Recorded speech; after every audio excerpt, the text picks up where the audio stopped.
जमीन के बदले नौकरी मामले में एक बार फिर से सीबीआई ने तेजस्वी यादव को समन भेजा है। लालू परिवार फिर से मुश्किल में है।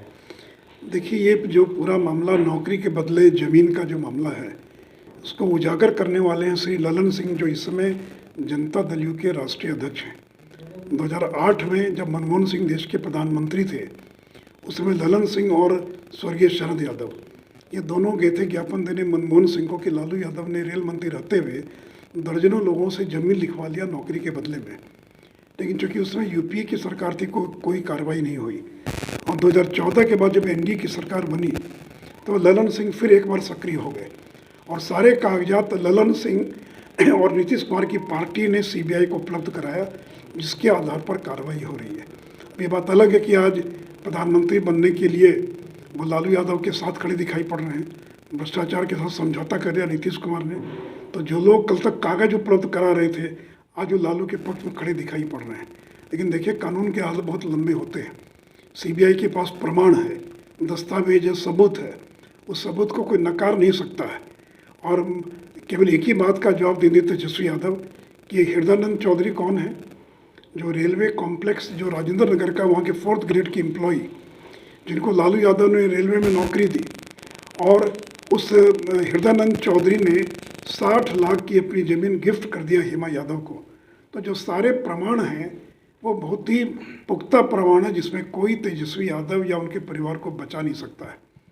और ये जो सिंपैथी कार्ड खेल रहे हैं, तो नीतीश जी ऐलान कर दें कि भविष्य में बिहार के अंदर पुलिस ऐसे किसी घर में नहीं जाएगी जिस घर में गर्भवती महिला है या कोई बीमार है या बच्चे हैं, वैसे किसी घर में पुलिस छापा मारने नहीं जाएगी। कर दें तो निर्णय कर दें या सीआरपी सीआईपी से भी इस बात को दर्ज करा दें, तो ये सिंपैथी कार्ड चलने वाला नहीं है। कल ईडी जो भी गई, जिस मकान में गई, D1008 न्यू फ्रेंड्स कॉलोनी का मकान, 4 मंजिला मकान, पॉश कॉलोनी, दिल्ली की सबसे शानदार कॉलोनी, 100 करोड़ रुपये से ज़्यादा का मकान। तो तेजस्वी यादव बताएं कि उस मकान के मालिक कैसे बन गए, वो मकान के वो आपका मकान कैसे हो गया, कब से हो गया आपका मकान। तो इन बातों का जवाब देना पड़ेगा आपको। ये सिंपैथिक कार्ड देने से काम नहीं चलेगा। जो व्यक्ति 29 साल की उम्र में 52 संपत्ति का मालिक बन गया, लोगों की पूरी ज़िंदगी गुजर जाती तो 2 मकान ही बना पाते हैं, और तेजस्वी यादव 52 संपत्ति के मालिक बन गए। तो इन बातों का जवाब देने के बजाय फंसा दिया, बदले की भावना से कार्रवाई हो रही, इसी प्रकार की बातें कहने से आपको कोई बचा नहीं पाएगा। नीतीश कुमार कह रहे हैं कि जब भी महागठबंधन की सरकार बनती है रेड शुरू हो जाता है। 2017 में ऐसा नहीं है, ऐसा नहीं है। नीतीश जी को मैं याद करा दूं कि लालू यादव पर पहला रेड तब हुआ था जब देश में प्रधानमंत्री देवेगौड़ा थे, जो लालू के समर्थन से चल रहे थे। लालू जब पहली बार जेल गए, उस समय अटल बिहारी वाजपेयी प्रधानमंत्री नहीं थे, बल्कि यूपीए की उस समय की जो सरकार थी, जिसमें कांग्रेस का भी समर्थन था, उसकी सरकार थी। और लालू यादव के घर पर ही कोई पहला रेड नहीं हो रहा है। पिछले 30 साल में 50 बार छापा रेड हो चुका है।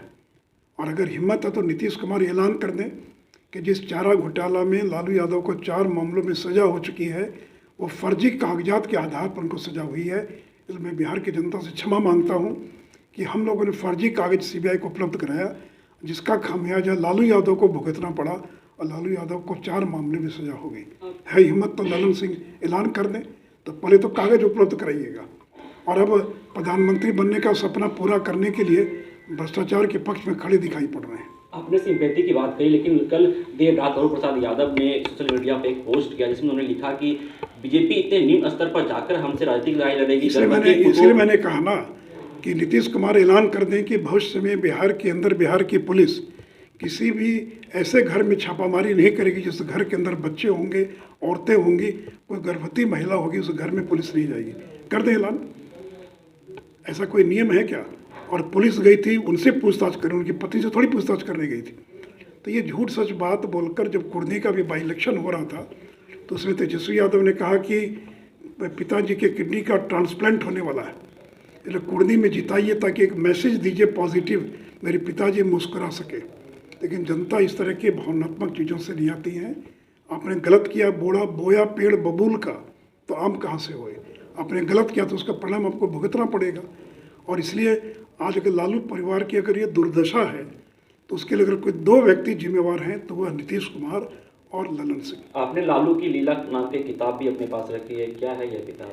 नहीं, ये किताब नहीं है, ये 2017 में मैंने 40 प्रेस कॉन्फ्रेंस करके लालू की संपत्ति का खुलासा किया था, उसी को दस्तावेज के साथ मैंने उस पुस्तक में उसका उल्लेख किया है। और उसी में मैंने हृदयानंद चौधरी और ललन चौधरी का भी उल्लेख किया है, जिस हृदयानंद चौधरी को 3 महीने पहले पुलिस ने गिरफ्तार करके जेल में बंद किया था। तो वही तो एक सवाल है कि एक 4th grade employee Hema Yadav को 60 लाख की ज़मीन दान में देता है। ऐसा तो यहाँ तो बाप बेटे को दान देता ही नहीं है। और एक अननोन व्यक्ति, एक अनजान व्यक्ति जो आपके कारण रेलवे का कर्मचारी बना, वो 60 लाख की ज़मीन दान में देता है।